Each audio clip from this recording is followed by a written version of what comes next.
আসসালামু আলাইকুম। এটিএন বাংলার গ্রামগঞ্জের খবরে সবাইকে স্বাগত জানাচ্ছি। আফরোজ আক্তার কামাল। শুরুতেই সংবাদ শিরোনাম। দেশের যে কোনো সংকটে পেশাদারিত্ব বজায় রেখে সেনাবাহিনীকে কাজ করতে হবে, রাজশাহীতে প্রধানমন্ত্রীর আহ্বান। বান্দরবানের নাইক্ষ্যংছড়ি থেকে আটক মিয়ানমারের সেনা সদস্যকে ফেরত দিল বাংলাদেশ।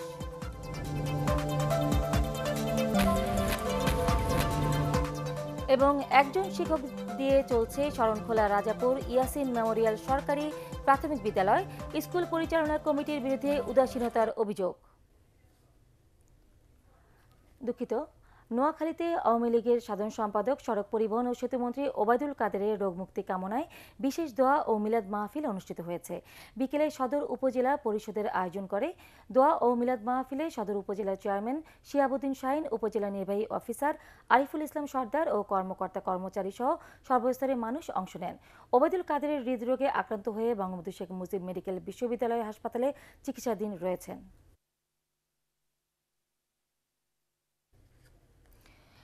বান্দরবানের নাইক্ষ্যংছড়ি সীমান্ত থেকে আটক মিয়ানমার সেনা সদস্য অংবো থিনকে মিয়ানমার সীমান্ত রক্ষী বাহিনী বিজিবির কাছে হস্তান্তর করেছে বর্ডার গার্ড বাংলাদেশ বিজিবি। দুপুরে বান্দরবানের ঘুমধুম সীমান্তের 0 পয়েন্টে পতাকা বৈঠকের মাধ্যমে তাকে হস্তান্তর করা হয়। 24 জানুয়ারি বান্দরবানের নাইক্ষ্যংছড়ি সীমান্ত দিয়ে বাংলাদেশে অনুপ্রবেশ করলে স্থানীয়রা তাকে আটক করে লেম্বুছড়ি বিজিবি ক্যাম্পের কাছে সোপর্দ করে। জিজ্ঞাসাবাদে সেই মিয়ানমারের সেনাবাহিনীর 287 ব্যাটালিয়নের সদস্য বলে জানায়। বাংলাদেশের পক্ষে বিজিবির 9 সদস্যের প্রতিনিধি দলের নেতৃত্ব দেন কক্সবাজার 34 ব্যাটালিয়নের অধিনায়ক লেফটেন্যান্ট কর্নেল আলী হায়দার আজাদ আহমেদ। আর মিয়ানমার সীমান্তরক্ষী বাহিনী বিজিবির 9 সদস্যের প্রতিনিধি দলের নেতৃত্ব দেন কেউ উইং লিং। পতাকা বৈঠকের মাধ্যমে আটককৃত বিজিপি এবং সেনা সদস্যকে মানসিক এবং শারীরিকভাবে সুস্থ অবস্থায় প্রতিপক্ষ নাম্বার 1 বিজিপি মায়ানমার এর প্রতিনিধি দলের নিকট আমরা হস্তান্তর করেছি। 4 দিনের সফরে রংপুর গেছেন জাতীয় পার্টির চেয়ারম্যান হোসেন মোহাম্মদ এরশাদ। এ সময় সাংবাদিকদের অনুরোধেও তিনি কিছু বলতে সম্মত হননি। পরে তার পক্ষে দলের মহাসচিব মশিউর রহমান রানা জানান, এরশাদের শারীরিক অবস্থা আগের চেয়ে কিছুটা ভালো। তিনি জাতীয় সংসদে যোগ দিতে পারবেন বলে আশা করা হচ্ছে। জাতীয় পার্টি সংসদে প্রকৃত বিরোধী দলের ভূমিকাই পালন করবে বলেও জানান জাপা মহাসচিব।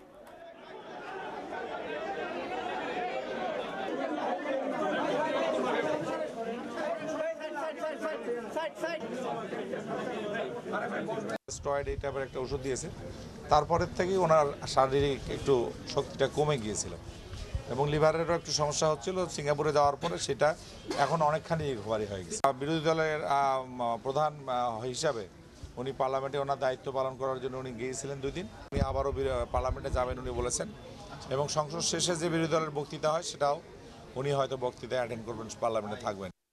ত্রাণ মন্ত্রণালয় থেকে দেশের সব গরিব এবং অসহায়দের সাহায্য করা হচ্ছে বলে জানিয়েছেন দুর্যোগ ব্যবস্থাপনা ও ত্রাণ প্রতিমন্ত্রী ডাক্তার এনামুর রহমান। সকালে সাভারের আশুলিয়ায় জাফর ব্যাপারী উচ্চ বিদ্যালয়ে বার্ষিক ক্রীড়া প্রতিযোগিতায় বিজয়ী শিক্ষার্থীদের মধ্যে পুরস্কার বিতরণী অনুষ্ঠানে তিনি কথা বলেন। শিক্ষা খাতকে উন্নতির দিকে এগিয়ে নিতে সরকার নানা পদক্ষেপ হাতে নিয়েছে বলেও জানান ডাক্তার এনামুর রহমান। পরে প্রতিমন্ত্রী ধামসোনা ইউনিয়ন পরিষদের উদ্যোগে প্রতিমন্ত্রীদের মধ্যে হুইল চেয়ার বিতরণ করেন। পড়াশোনার পাশাপাশি খেলাধুলা ও সাংস্কৃতিক চর্চায় সাধারণ শিক্ষার্থীরা মনোনিবেশ করলে দেশ ও জাতি সুনাগরিক পাবে বলে মন্তব্য করেছেন জাতীয় সংসদের হুইপ ইকবালুর রহিম। দিনাজপুরে বিজিবি পরিচালিত শহীদ কর্নেল কুদরত ইলাহি পাবলিক স্কুলের বার্ষিক সাংস্কৃতিক অনুষ্ঠানে তিনি এ মন্তব্য করেন। BGB Dinajpur sector commander colonel Sohrab Hossain Bhuiyan সহ অন্যান্যরা এ সময় উপস্থিত ছিলেন। 2 বছর ধরে মাত্র একজন শিক্ষক দিয়ে চলছে বাগেরহাটের শরণখোলার রাজাপুর ইয়াসিন মেমোরিয়াল সরকারি প্রাথমিক বিদ্যালয়। এতে হুমকির মুখে পড়েছে 2 শতাধিক শিক্ষার্থীর পড়াশোনা। অভিভাবকরা বলছেন, এই বিষয়ে উপজেলা শিক্ষা কর্মকর্তাকে জানিয়েও কোনো লাভ হয়নি। সাড়া মেলেনি স্কুল পরিচালনা কমিটিরও। বাগেরহাট প্রতিনিধি আমিরুল হক বাবুর তথ্য নিয়ে আরও জানাচ্ছেন বিপ্লব রায়। সুন্দরবনের কোলঘেঁষা ভোলা নদীর তীরে শরণখোলার রাজাপুর ইয়াসিন মেমোরিয়াল সরকারি প্রাথমিক বিদ্যালয়টি স্থাপন করা হয় 1972 সালে। এরপর স্কুলের মানসম্মত ভবন, ক্লাসরুম, উপবৃত্তি ও টিফিন সহ সরকারি সব সুযোগ সুবিধার ব্যবস্থা করা হলেও শুরু থেকেই শিক্ষক সংকটে বিদ্যালয়টি। শিক্ষার্থীরা জানায় তারা নিয়মিত স্কুলে গেলেও সব বিষয়ের ক্লাসের ভার কেবলমাত্র একজন সহকারী শিক্ষকের উপরই, তাই চরমভাবে বিঘ্নিত হচ্ছে লেখাপড়া। অসহায়ত্ব প্রকাশ করে শিক্ষক আব্দুল আউয়াল জানান, একার পক্ষে 2 শতাধিক শিশুর সঠিকভাবে পড়ালেখা করানো কোনোভাবেই সম্ভব নয়। একজন স্যারের জন্য আমাদের ভালো মতন ক্লাস চলে না। আমাদের স্যার হচ্ছে 2 ক্লাস করাবে নাকি 5 ক্লাস করাবে নাকি 3 ক্লাস করাবে। আমরা স্কুলে আসে খেলাধুলা করে চলে আসি। বারবার ঊর্ধ্বতন কর্তৃপক্ষের কাছে শিক্ষক স্যার বলো তার কোনো ফল হয়নি। স্কুল কমিটির সভাপতির অভিযোগ, 2 বছর আগে কয়েকজন শিক্ষক ওই স্কুলে যোগ দিলেও তদবির করে কিছুদিনের মধ্যেই আবার বদলি হয়ে চলে গেছেন। একজন হেডমাস্টার ছিল, তাকেও অন্যত্র বদলি করে দিয়েছে, যার জন্য ছেলে মেয়েদের ভবিষ্যৎ একদম অনিশ্চয়তার মুখে পড়ছে। জেলা শিক্ষা কর্মকর্তারা জানান, বিষয়টি খোঁজ নিয়ে ব্যবস্থা নেওয়া হবে। যেহেতু আমার নলেজে আসছে, আমি দ্রুত শিক্ষা অফিসকে কোয়েরি করব এবং এটা শিক্ষকদের অবশ্যই জরুরি ব্যবস্থা নিতে হবে।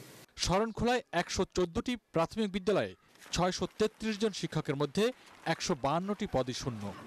এসব পদে শিক্ষক নিয়োগ করা হলে সুন্দরবন ঘেঁষা এই অঞ্চলের শিক্ষা ব্যবস্থা আরও জোরদার হবে বলে আশা করছেন উপকূলবাসী। Bureau report, ATN Bangla. বগুড়ায় বাড়ছে ক্লিনিকের সংখ্যা।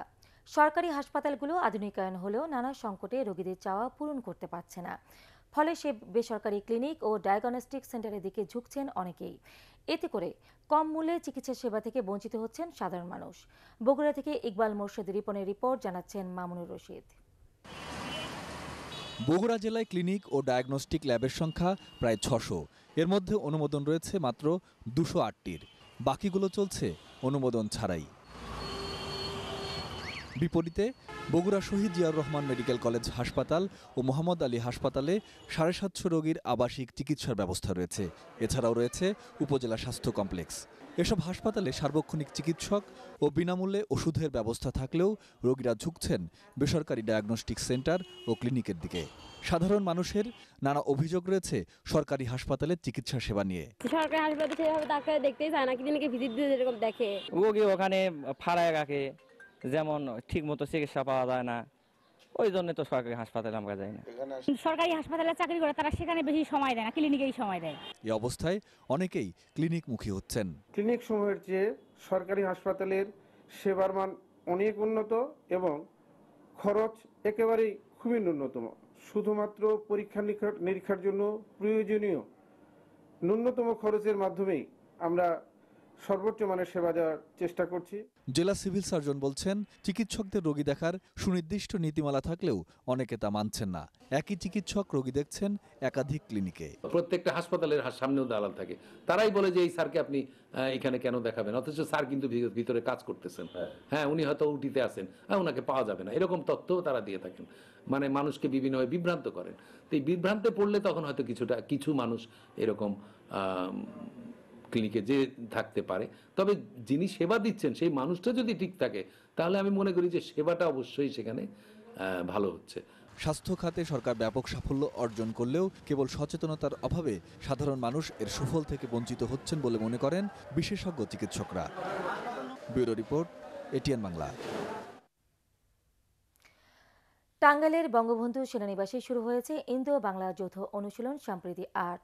উদ্বোধন করেন বাংলাদেশ সেনাবাহিনীর 19 পদাতিক ডিভিশনের জিওসি ও Ghatail area commander major general Mizanur Rahman Shamim.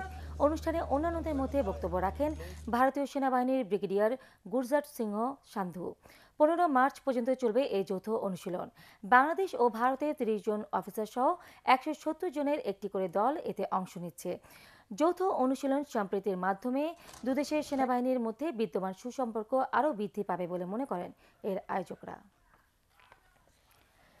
কুড়িগ্রামের সোনাহাট স্থলবন্দরের কার্যক্রম প্রায় 1.5 মাস বন্ধ থাকার পর আবারও চালু হয়েছে। সকালে ভারত থেকে পাথর বোঝাই 4টি ট্রাক প্রবেশের মধ্য দিয়ে শুরু হয় বন্দরের কার্যক্রম। ব্যবসায়ীরা জানান, গত 25 জানুয়ারি ভারতের ব্যবসায়ী ও প্রশাসনের মধ্যে নানা জটিলতার কারণে বন্দর দিয়ে ভারত থেকে পণ্যবাহী গাড়ি আসা বন্ধ হয়ে যায়। বন্দর কর্তৃপক্ষ জানায় বন্দর চালু থাকলে এই বন্দর দিয়ে গড়ে প্রতিদিন প্রায় ১৩ থেকে ১৫০০ মেট্রিক টন পাথর ও কয়লা আমদানি হয়, আর এতে বিপুল পরিমাণ রাজস্ব পায় সরকার। অপরদিকে সকল অবকাঠামো ঠিক থাকলেও ভারতীয় সিদ্ধান্তের কারণে সব ধরনের পণ্য আমদানি রপ্তানি সম্ভব হচ্ছে না। স্বাধীনতার মাস উপলক্ষে ময়মনসিংহে শুরু হয়েছে মাসব্যাপী আলোচনা সভা ও সাংস্কৃতিক অনুষ্ঠান। বঙ্গবন্ধু পরিষদ জেলা ও মহানগর শাখার উদ্যোগে টাউন হল প্রাঙ্গণে অনুষ্ঠান উদ্বোধন করেন সংস্কৃতি প্রতিমন্ত্রী KM খালিদ। সিটি কর্পোরেশনের প্রশাসক ইকরামুল হক টিটু, জেলা আওয়ামী লীগের সাধারণ সম্পাদক ও বঙ্গবন্ধু পরিষদ জেলা শাখার সভাপতি অ্যাডভোকেট মোয়াজ্জেম হোসেন বাবুল, বঙ্গবন্ধু পরিষদ মহানগর শাখার সাধারণ সম্পাদক কাজী আসাদ জাহান শামীম অনুষ্ঠানে বক্তব্য রাখেন।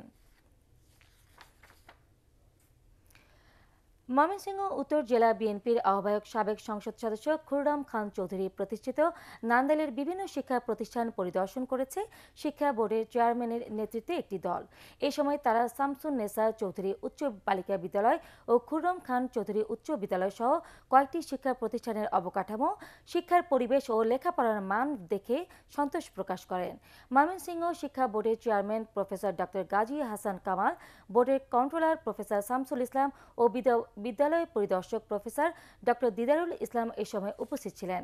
খুররাম খান চৌধুরী এলাকায় শিক্ষার আলো ছড়ানোর লক্ষ্যে নিজ উদ্যোগে ও পরিবারের অন্যান্য সদস্যদের সহায়তায় নান্দাইলে ১৩টি শিক্ষা প্রতিষ্ঠান গড়ে তুলেছেন। ঢাকার কেরানীগঞ্জ প্রেস ক্লাব সভাপতি ও দৈনিক যুগান্তরের কেরানীগঞ্জ প্রতিনিধি আবু জাফরকে ডিজিটাল নিরাপত্তা আইনে গ্রেফতার ও যুগান্তরের গোপালগঞ্জ জেলা প্রতিনিধি SM হুমায়ুন কবির সহ ৫ সাংবাদিকের বিরুদ্ধে মামলার প্রতিবাদে গোপালগঞ্জে মানববন্ধন অনুষ্ঠিত হয়েছে। সকালে স্থানীয় প্রেস ক্লাবের সামনে জেলায় কর্মরত সাংবাদিক ও সচেতন সমাজের ব্যানারে এ মানববন্ধন করা হয়। এ সময় সাংবাদিক নেতারা নিবর্তনমূলক ডিজিটাল নিরাপত্তা আইনের কালো ধারাগুলো অবিলম্বে বাতিলের দাবি জানান। কেরানীগঞ্জের যুগান্তর প্রতিনিধিকে ডিজিটাল নিরাপত্তা আইনের মামলায় কারাগারে প্রেরণ এবং আরও ৫ সাংবাদিকের বিরুদ্ধে মামলা দায়েরের প্রতিবাদে হবিগঞ্জে মানববন্ধন অনুষ্ঠিত হয়েছে। দুপুরে প্রেস ক্লাবের সামনে জেলায় কর্মরত সাংবাদিকদের ব্যানারে এই মানববন্ধন অনুষ্ঠিত হয়। এতে প্রেস ক্লাবের প্রতিষ্ঠাতা সভাপতি মনসুর উদ্দিন আহমেদ ইকবাল, বর্তমান সাধারণ সম্পাদক সৈয়দ একলারসুর রহমান খোকন ও সাবেক সাধারণ সম্পাদক শাহ ফখরুজ্জামান বক্তব্য রাখেন। বক্তারা অবিলম্বে তাদের বিরুদ্ধে দায়ের করা মামলা প্রত্যাহারের দাবি জানান।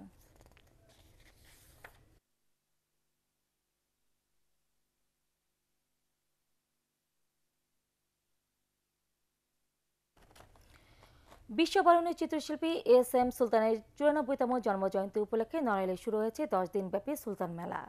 জেলা প্রশাসন ও SM সুলতান ফাউন্ডেশনের আয়োজনে নড়াইল সরকারি ভিক্টোরিয়া কলেজ সুলতান মঞ্চ চত্বরে মেলা উদ্বোধন করেন খুলনা বিভাগীয় কমিশনার লোকমান হোসেন মিয়া। মেলায় শিশুদের চিত্রাঙ্কন প্রতিযোগিতা, চিত্র প্রদর্শনী, আলোচনা সভা ও সাংস্কৃতিক অনুষ্ঠান ছাড়াও বিভিন্ন পণ্যের প্রায় ২ শতাধিক স্টল রয়েছে। পরবর্তী সংবাদ দেখার আমন্ত্রণ জানিয়ে এখনকার মতো শেষ করছি। এছাড়া ATN বাংলা সংবাদ ইউটিউবে দেখতে ব্রাউজ করুন www.youtube.com/ATN Tube News। সাবস্ক্রাইব করে থাকুন ATN বাংলার সাথে।